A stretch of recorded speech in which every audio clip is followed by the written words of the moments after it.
नमस्कार दोस्तों, my self Raghavendra Pratap Singh. स्वागत है आप सभी का स्क्वायर रूट एकेडमी में।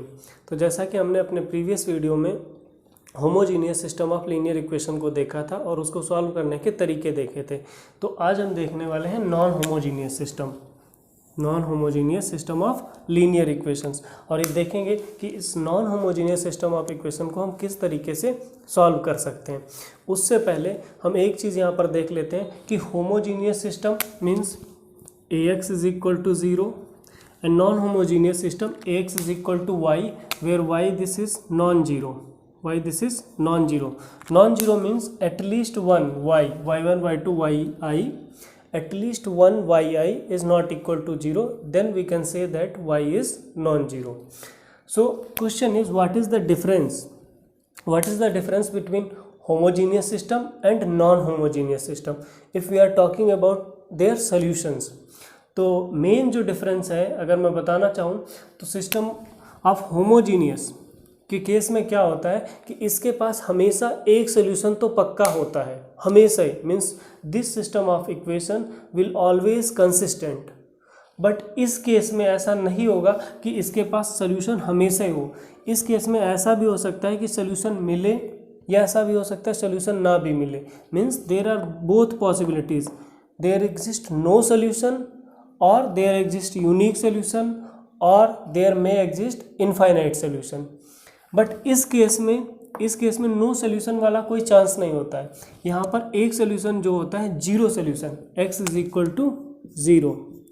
इक्वल टू जीरो होता है, वो हमेशा होमोजीनियस सिस्टम का सोल्यूशन होता ही होता है। ए कुछ भी मैट्रिक्स हो, इन्वर्टिबल हो, नॉन इन्वर्टिबल हो, रेक्टेंगुलर हो, m क्रॉस n, जहाँ पर m ग्रेटर देन n है या m लेस देन n है, doesn't matter. x is equal to zero इसका सोल्यूशन हमेशा होगा क्योंकि होमोजीनियस सिस्टम है। तो आप जब x is equal to zero means x1 x2 each xi is zero, it means a times zero column vector is equal to zero matrix you will get, right. तो इस तरीके से हम देख सकते हैं कि इस सिस्टम का, होमोजीनियस सिस्टम का हमेशा सोल्यूशन होता ही है। इसके केस में ऐसा हो सकता है कि ये सोल्यूशन रख भी सकता है और नहीं भी रख सकता है, ठीक है। तो एक तरीके से हम ऐसे बोल सकते हैं कि the homogeneous system of linear equation is always consistent, right. But the non homogeneous system of linear equation, it may be consistent, it may be inconsistent. Okay, तो अब स्टार्ट करते हैं कि इसके सोल्यूशन पे बात करते हैं कि नॉन होमोजीनियस अगर हमारे पास कोई सिस्टम है तो उसका सोल्यूशन हम कैसे फाइंड आउट कर सकते हैं, ठीक है। तो उसको सोल्यूशन फाइंड आउट करने से पहले एक चीज़ और मैं बताना चाहूँगा पॉइंट।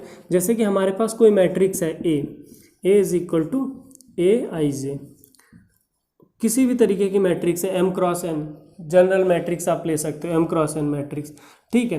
तो आप इस मैट्रिक्स को आप इस तरीके से रखोगे, like a11 a1 n, similarly am1 like that am n, ये मैट्रिक्स है। और आप इस मैट्रिक्स को आप एक्लॉन फॉर्म में कन्वर्ट करके आपको कोई दूसरी मैट्रिक्स मिलती है। सपोज यहाँ पर ऐसे कोई दूसरी मैट्रिक्स मिल गई इस तरीके से, और आपको पता चला कि इसमें जो नंबर ऑफ नॉन जीरो रोज थी वो कितनी, 3 मिली, और बाकी सारी रोज क्या है, जीरो रोज है। बाकी सारी क्या रोज है, जीरो रोज है। जब आपने इस पर एलिमेंट्री ऑपरेशंस लगाए और आपको एक्लॉन रो रिड्यूस एक्लॉन मैट्रिक्स मिली, फिर आपको पता चला कि इस रो रिड्यूस एक्लॉन मैट्रिक्स में जो नंबर ऑफ नॉन जीरो रोज हैं वो कितनी है, 3 है।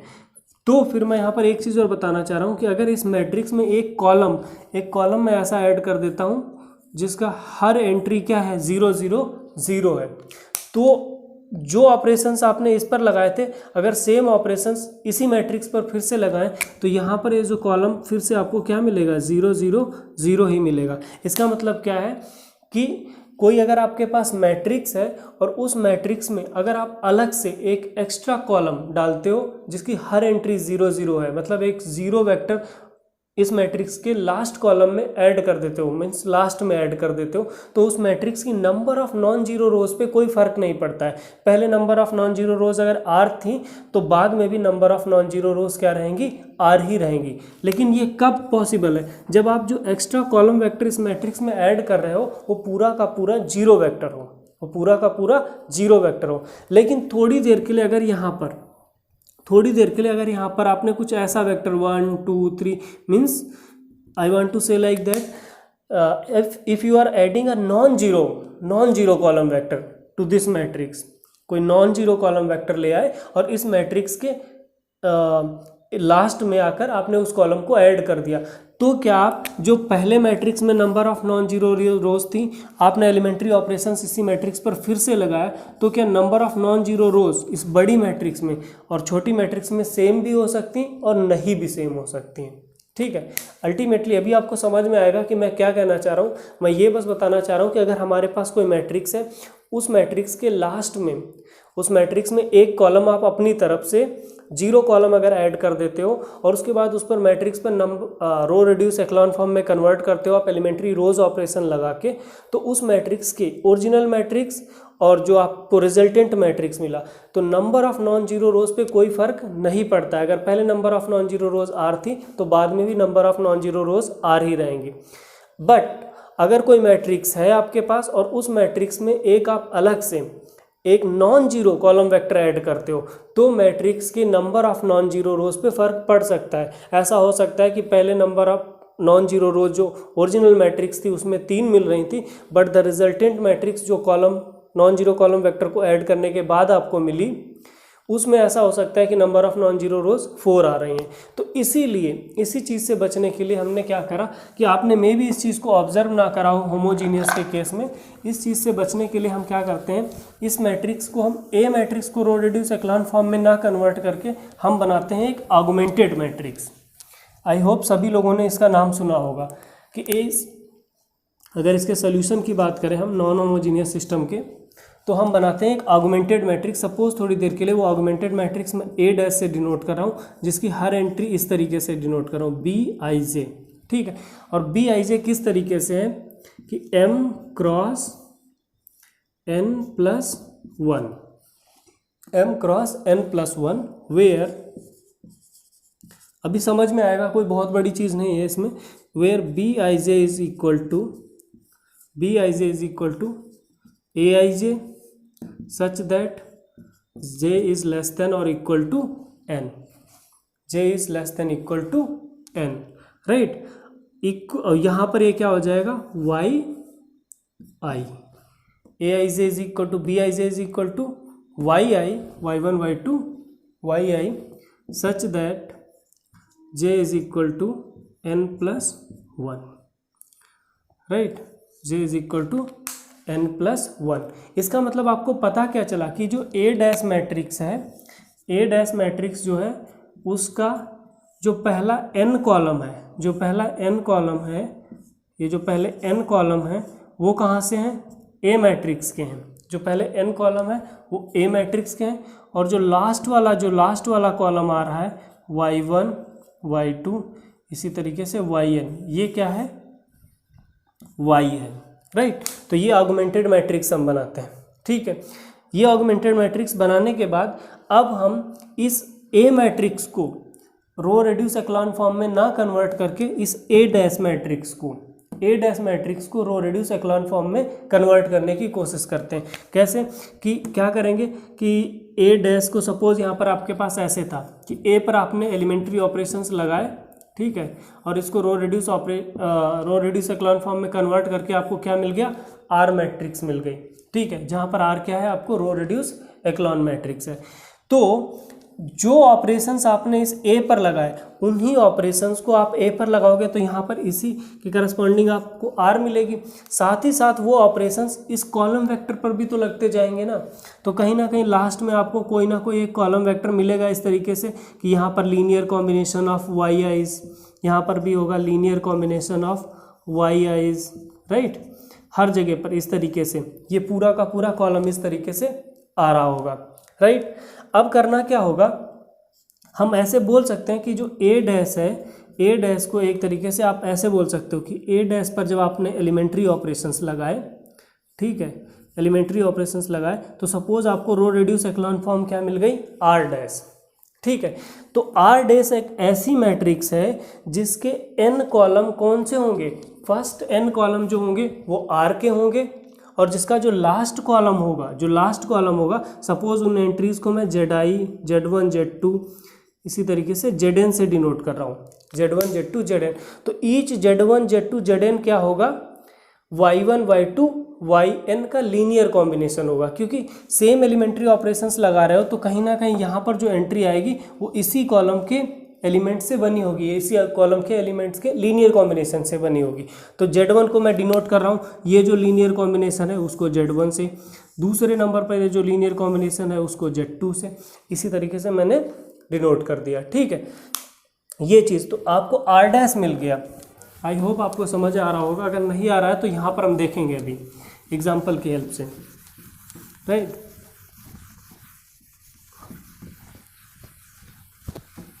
तो हमें R' मिल गया, जहाँ पर R' हमारा क्या है, R' के जो फर्स्ट n कॉलम्स हैं वो किसके कॉलम है, R के, और जो लास्ट वाला कॉलम है Z1 Z2 इस तरीके से Zn, वो Z1 Z2 किससे मिला है, आपको पता है किससे मिला है, कि जो Y1 Y2 इस तरीके से Yn, वो ही सेम एलिमेंट्री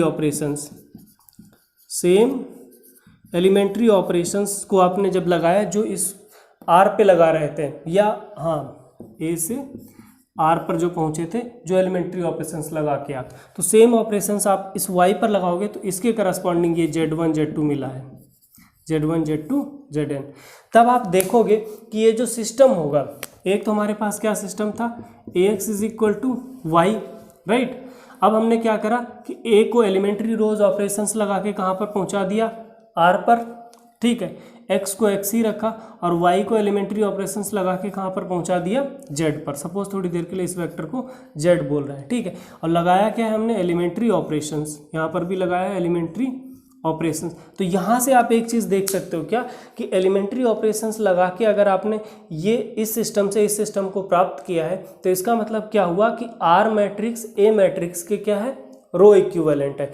और अगर कोई दो मैट्रिसेस रो इक्विवेलेंट मैट्रिसेस हैं, इसका मतलब क्या हुआ कि इनके करस्पॉन्डिंग जो सिस्टम ऑफ इक्वेशन है वो इक्विवेलेंट सिस्टम है, और अगर वो इक्विवेलेंट सिस्टम है then they will have same solution. इसका मतलब Rx = Z and Ax = y, both the system will have same solution, both the systems will have same solution. मतलब इसका सोल्यूशन पता चल गया तो इसका पता चल गया, अगर इसका सिस्टम का सोल्यूशन पता चल गया तो इसका पता चल जाएगा। अब इस सिस्टम का सोल्यूशन निकालना बहुत ही ईजी है। कैसे ईजी है, इस सिस्टम का सोल्यूशन आप देखोगे कि तब मिलेगा कि if Zi = 0 for every i greater than r। इस सिस्टम का जब सोल्यूशन जो मिलेगा आपको, वो सारे Zi = 0 if i greater than r। Now question is what is r? r is nothing but the number of non zero rose in r। इस matrix में number of non zero rose in r, right. तो आप यहाँ से देखोगे, जैसे आप इस एग्जाम्पल की हेल्प से अगर हम देखें तो बहुत अच्छे से समझ में आने वाला है। जैसे ये एग्जाम्पल लिया हमने, लेट f = कोई रेशनल नंबर फील्ड ले ली, ठीक है। A एक मैट्रिक्स थी हमारे पास, और फिर क्वेश्चन है find the condition that the system Ax = y have solution where y = y1 y2 y3, ठीक है। ये क्वेश्चन है। तो हमने करा क्या कि A जो सिस्टम है इसको डायरेक्ट रो रिड्यूस एक्लॉन फॉर्म में ना कन्वर्ट करके हमने क्या करा, ऑगमेंटेड मैट्रिक्स बना ली A' क्या होगी, बस जो A में राइट हैंड साइड जो वेक्टर है उसको आप ऐड कर दो, क्या है y1 y2 y3। तो जो ऑपरेशंस आप A पर लगा के उसको R में कन्वर्ट कर रहे थे, मतलब रो रिड्यूस एक्लॉन फॉर्म में, सेम ऑपरेशंस आप A' पे लगाओ। सेम ऑपरेशन जब A' पे लगाओगे तो ये आपको ये छोटा मैट्रिक्स, ये तो R मैट्रिक्स मिल जाएगा, किसके करस्पॉन्डिंग, जब A पर आप ओरिजिनल ऑपरेशंस लगा रहे थे, सेम एलिमेंट्री ऑपरेशन, तो ये R। और जो लास्ट कॉलम होगा ये y1 y2 y3 का, ठीक है। आप करके देखना इसको। तो ये जो लास्ट कॉलम होगा इसका पहला टप्पल ये मिलेगा, दूसरा टप्पल ये मिलेगा, तीसरा टप्पल ये मिलेगा, ठीक है। इन्हीं को मैंने क्या बोला है, Z1, इसको क्या बोला है Z2, और इसको क्या बोला है Z3।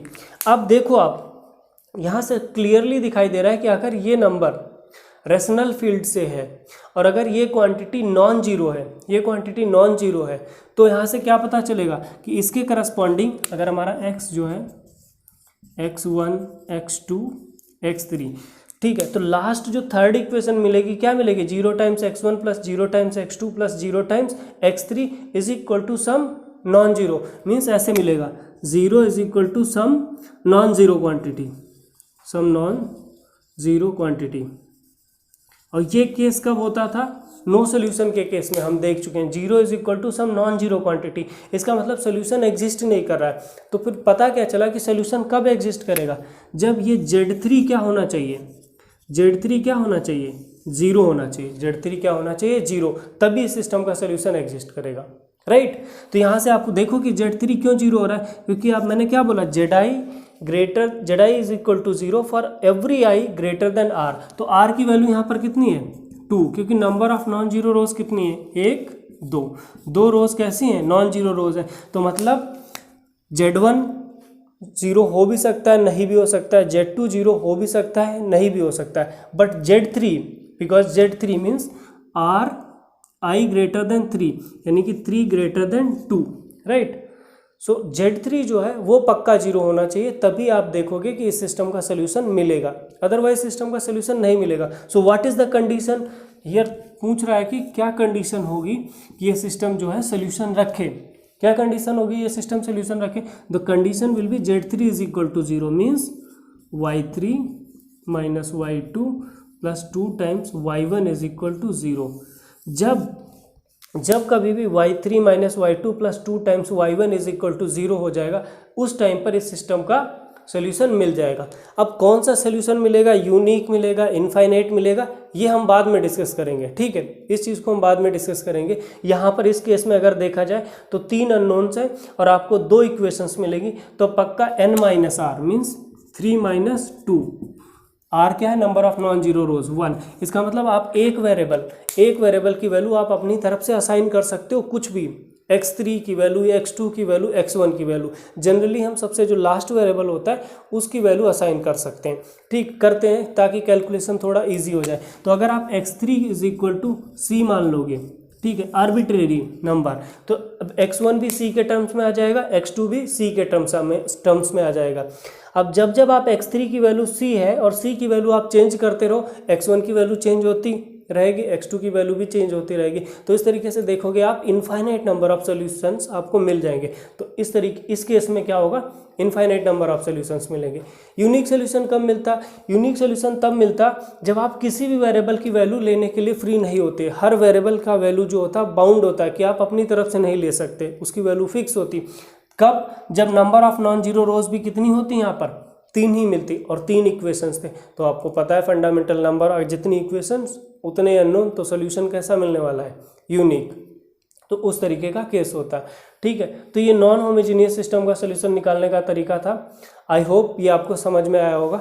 बट इसके बाद एक ऑब्जर्वेशन है जिसे मैं बताना चाहूँगा, आप उसे पहले अच्छे से सोचना, मे बी नेक्स्ट वीडियो में मैं उसका एक्सप्लेनेशन भी दूंगा, लेकिन उससे पहले आप अपने आप खुद से ट्राई करने की कोशिश करना। मैं एक्सप्लेनेशन बता दे रहा हूँ कि क्या है, ठीक है, ऑब्जर्वेशन ही है, अपने नेक्स्ट वीडियो में बताऊंगा।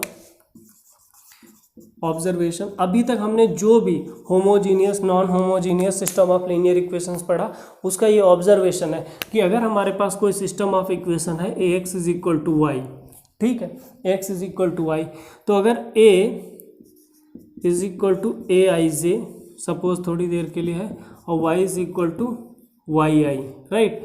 a तुम्हारा m क्रॉस n, ये n cross 1, this will nothing but m cross 1, okay.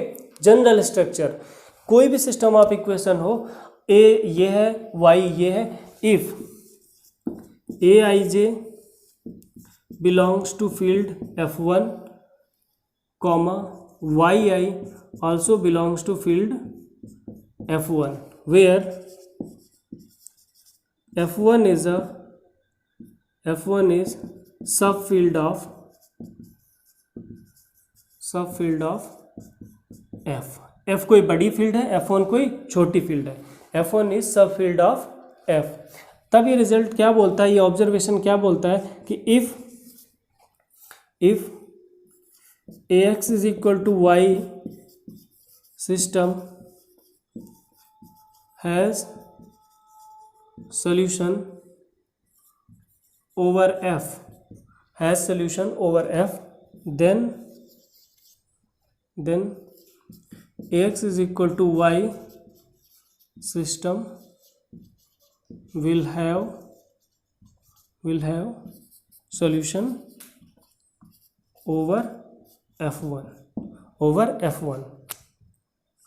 मतलब क्या बोल रहा है कि ax is equal to Y, अगर आपके पास कोई कैसा भी स्ट्रक्चर है, ठीक है, ax is equal to y, homogeneous system या non homogeneous system of equation है, इस तरीके का स्ट्रक्चर है जिसमें a जो है उसके सारे कोफिशिएंट कोई फील्ड है f1, y जो है उसके सारे कोफिशिएंट कहाँ से आ रहे हैं, कोफिशिएंट्स या उनकी वैल्यूज f1 फील्ड से आ रही हैं, और जहाँ पर f1 क्या है, किसी बड़ी फील्ड का सब फील्ड है। तो फिर ये क्या बोल रहा है कि अगर ax is equal to Y system जो है, if it has a solution on bigger field, if it has a solution on bigger field then definitely it will have a solution on smaller field। ठीक है, मतलब बड़ा field पर अगर आपको solution मिल रहा है तो छोटा फील्ड पर भी सोल्यूशन मिलेगा, लेकिन कंडीशन क्या है कि इफ़ अगर बड़ा फील्ड पर मिल रहा है तो छोटा फील्ड पर मिलेगा, छोटा फील्ड पर मिल रहा है तो हम बड़े के बारे में कुछ नहीं बोल सकते कि बड़े फील्ड पर मिल भी सकता है, नहीं भी मिल सकता है, राइट। तो ये रिजल्ट है, आप इसके बारे में सोचना। फॉर एग्जांपल जैसे मैं बताऊं कि ax is equal to Y, suppose a भी रियल नंबर से आ रहा है, y भी क्या है, रियल नंबर से आ रहा है, और सपोज थोड़ी देर के लिए x जो है ये सोल्यूशन एक मिला, इफ़ x जो इसका सोल्यूशन है वो कॉम्प्लेक्स फील्ड से एग्जिस्ट करा, कोई भी x ऐसा था जो इसको सेटिस्फाई कर रहा था, वो कॉम्प्लेक्स फील्ड से था, then there exist x belongs to real number, कोई ना कोई x मिलेगा आपको r से, ठीक है, जिस टपल का होगा x कहाँ से होगा, r से होगा, such that ax is equal to Y, ax is equal to Y. मतलब मैंने क्या बताया कि हमारे पास कोई c फील्ड थी जो f मान लिया थोड़ा देर के लिए, ठीक है, और जो f1 था उसको थोड़ी देर के लिए r आपने ले लिया। तो आप देखो कि r पे a और y r से आ रहे थे, तो हमने देखा कि अरे इसका जो इस सिस्टम का सोल्यूशन अगर बड़ी फील्ड पर मतलब c पर मिल रहा था तो फिर हम क्लेम कर सकते हैं कि छोटी फील्ड पर भी ये मिलेगा। तो आप इसके बारे में सोचना कि क्या आप प्रूव कर सकते हो इसको, या फिर क्या रियली आपने इस चीज़ को ऑब्जर्व करा है। जो भी हमने अभी तक 8 लेक्चर्स देखे हैं उन सभी में क्या इस चीज़ को हमने ऑब्जर्व करा है कि हमारे पास कोई सिस्टम ऑफ इक्वेशन है जिसमें कोफिशिएंट मैट्रिक्स ए, उसके सारे कोफिशिएंट्स कोई छोटी फील्ड से आ रहे हैं, और राइट हैंड साइड वेक्टर जो है वो भी किसी छोटी फील्ड से है, और उसके बाद अगर सोल्यूशन उससे बिगर फील्ड पर मिल रहा है, अगर मिल रहा है तो आप बोल सकते हो कि फिर छोटी फील्ड पर भी सोल्यूशन मिलेगा ही मिलेगा इस चीज़ को, ठीक है। So please think over it, if you didn't get you tell me in my comments box, so I will explain in my next video. So if you like this video, please like it, subscribe my channel and share to your all friends. So thank you so much.